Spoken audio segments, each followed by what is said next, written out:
சில காரியங்களை, சில வார்த்தைகளை, சில சூழ்நிலைகளை நம்ம மறக்கிறதே பெரிய ஆசீர்வாதம். தெரியுமா உங்களுக்கு? ஆமென் சொல்லுங்க பார்க்கலாம். நல்லா சந்தோஷமாக இருப்பாங்க. அந்த வார்த்தை, அவங்க சொன்ன அந்த வார்த்தை மண்டையில் ஃப்ளாஷ் அடித்த மாதிரி விழும். அதனால் அப்படியே குழஞ்சிருவாங்க. நீங்கள் சொல்லுவீங்க, பாஸ்டர் நான் மறக்கணும்னு நினைக்கிறேன், என்னால் மறக்க முடியலை.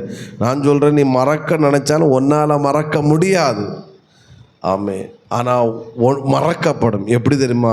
நீ அல்ல மறப்பது, கர்த்தரே அவைகளை மறக்க பண்ணுவாராக, மறக்க பண்ணுவாராக, மறக்க பண்ணுவாராக. உங்கள் வேதனைகள் எல்லாவற்றை கர்த்தர் மறக்க பண்ணுவாராக. பாஸ்டர் இந்த இன்சிடெண்ட்டை என்னால் மறக்க முடியலை. பாஸ்டர் இந்த வார்த்தை என்னால் மறக்க முடியலை. நான் சென்ற இந்த பாதை என்னால் மறக்க முடியலை.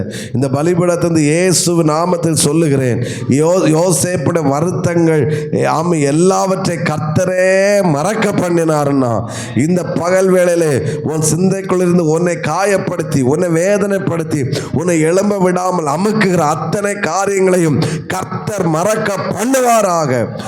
உன்னை கழுகை போல எழும்ப வைப்பாராக. நீ செஞ்ச தவறுகள் கூட ஒருவேளை உனக்குள்ளே இருந்துட்டு, அன்னைக்கு நான் அந்த தப்பு செஞ்சேன், தவறு செஞ்ச உண்மைதான், நான் தவறுக்கு சப்போர்ட் பண்ணி பேசுகிறேன். தவறுன்னு ஒன்று நடந்தால் தவறு தான். பாவம் பண்ணது அது பாவம் தான். அதுக்கு சரணடைஞ்சு மன்னிப்பு கேட்கணும், மீட்படைய வேண்டும். ஆனால் அது நீ வெளியே வந்துட்டானா திரும்ப நீ குற்றவாளி அல்ல, பாவி அல்ல. உன்னை அவருடைய ரத்தம் நீதிமானாய் மாற்றுகிறது. புரிஞ்சவங்க சத்தமாக ஒரு ஆமேன்னு சொல்லுங்க பார்க்கலாம். நாம் இந்த வேலை தான் என்ன ரொம்ப டச் பண்ணுது.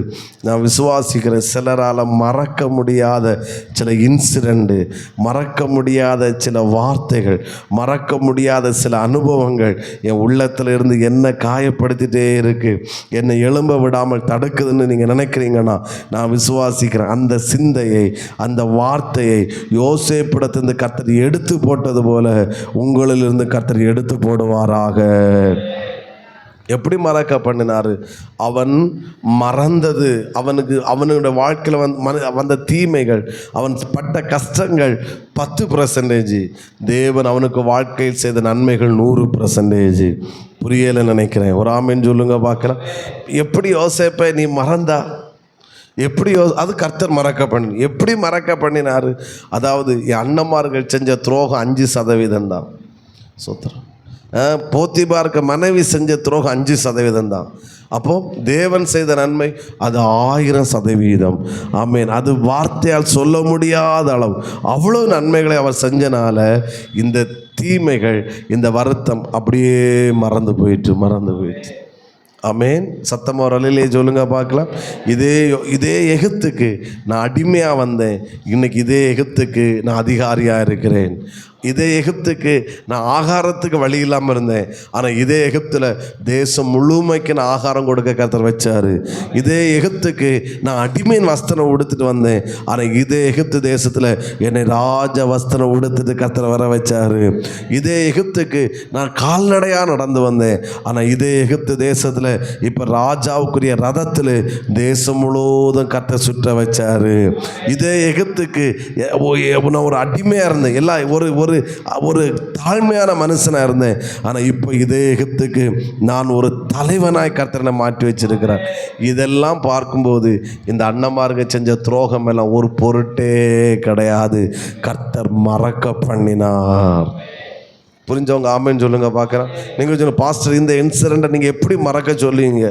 எப்படி இந்த வார்த்தையை நான் எப்படி மறக்க முடியும்? நான் சொல்கிறேன், அது மறக்கத்தக்க அளவில் ஆமேன் தேவன் மேன்மைகளை கற்று தருவாராக, உயர்வுகளை கற்று தருவாராக, ஆசீர்வாதங்களை கற்று தருவாராக, கற்று செழிக்க பண்ணுவாராக, கற்று வாழ்ந்திருக்க பண்ணுவாராக. எந்த தேசத்தில் நீ முடியாதுன்னு சொன்னார்களோ அதே தேசத்தில் கற்றும் தலையை உயர்த்துவாராக. இதை பார்க்கும்போது இந்த துரோகங்கள் இதெல்லாம் ஒரு பொருட்டே கிடையாது. ஆமேன். புரிஞ்சவங்க ஆமேன். ஒரு தேவ மனிதன் எப்படி சொன்னார்? மனிதன் செய்த தீமைகள் ஒரு கப்பு தண்ணீர். தேவ நமக்கு செய்த நன்மைகள் கடல் அளவு தண்ணீர். ஆமே. அப்போது இந்த ஒரு கப்பு தண்ணியை கொண்டு நீ கடலில் ஊற்றி விடு, அது ஒன்றும் இல்லாமல் போயிடும். உனக்கு கடல் அளவு தண்ணீரை கர்த்தர் உனக்கு நன்மையாக செஞ்சிருக்கிறார். இது எப்படி மறக்கும்? இந்த செய்கள் எப்படி மறக்கும்? தேவன் செய்த நன்மைகளை பாரு, தேவன் செய்த அற்புதங்களை பாரு, தேவன் உன்னை வாழ வைத்ததை பாரு, உன்னை மேன்மைப்படுத்தினதை பாரு, உன் தலையை உயர்த்தினதை பாரு.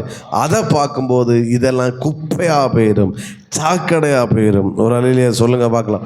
போத்திபாருக்கு மனைவியை ஆமென் செய்த தீமை உன்னால் எப்படி மறக்க முடியும்? இப்போ நீ போத்திபாருக்கு வீட்டுக்கே நீ தலைவனாய் மாறிவிட்டாய்.